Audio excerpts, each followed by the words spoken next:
ఈ ఏడాది జనవరిలో సంక్రాంతిగా విడుదలైంది మహేష్ బాబు నటించిన గుంటూరు కారం సినిమా. ఈ సినిమాకి మొదటి షో నుంచే మిక్స్డ్ టాక్ తెచ్చుకొని యావరేజ్గా నిలిచింది. సినిమా టాక్ ఎలా ఉన్నా కలెక్షన్లు మాత్రం బాగానే వచ్చాయి. ఆ డైరెక్టర్ త్రివిక్రమ్ తెరకెక్కించిన ఈ ఫ్యామిలీ మాస్ యాక్షన్ ఎంటర్టైనర్ జనవరి 12న విడుదలై పాజిటివ్ రెస్పాన్స్ అయితే అందుకుంది. ఇందులో సూపర్ స్టార్ మహేష్ బాబు, శ్రీలీల, మీనాక్షి చౌదరి ప్రధాన పాత్రలు పోషించగా రమ్యకృష్ణ, ప్రకాష్ రాజ్, రావు రమేష్, జయరాం వంటి ప్రముఖ నటులు ప్రత్యేక పాత్రల్లో కనిపించారు.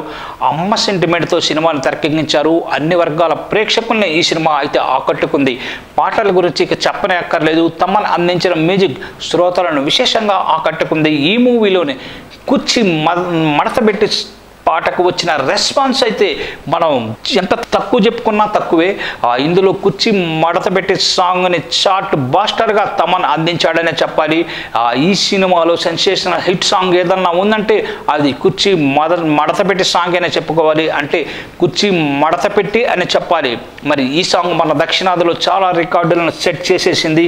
ఆ ఫుల్ వీడియో సాంగ్ అండ్ లిరికల్గా కూడా భారీ రికార్డులు సెట్ చేసిన ఈ పాట ఇప్పుడు మరో బ్లాస్టింగ్ రికార్డుని క్రియేట్ చేసింది. తాజాగా ఈ ఫుల్ వీడియో సాంగ్ ఏకంగా 500 మిలియన్ వ్యూస్ అందుకుని సూపర్ స్టార్ ఖాతాలో 500 మిలియన్ వ్యూస్ ఉన్న సాంగ్ రికార్డ్ సెట్ చేసింది. మరి సినిమా ఫలితం ఎలా ఉన్నా కానీ సాంగ్స్ మాత్రం ఓ రేంజ్లో దుమ్ము లేపాయని చెప్పుకోవాలి.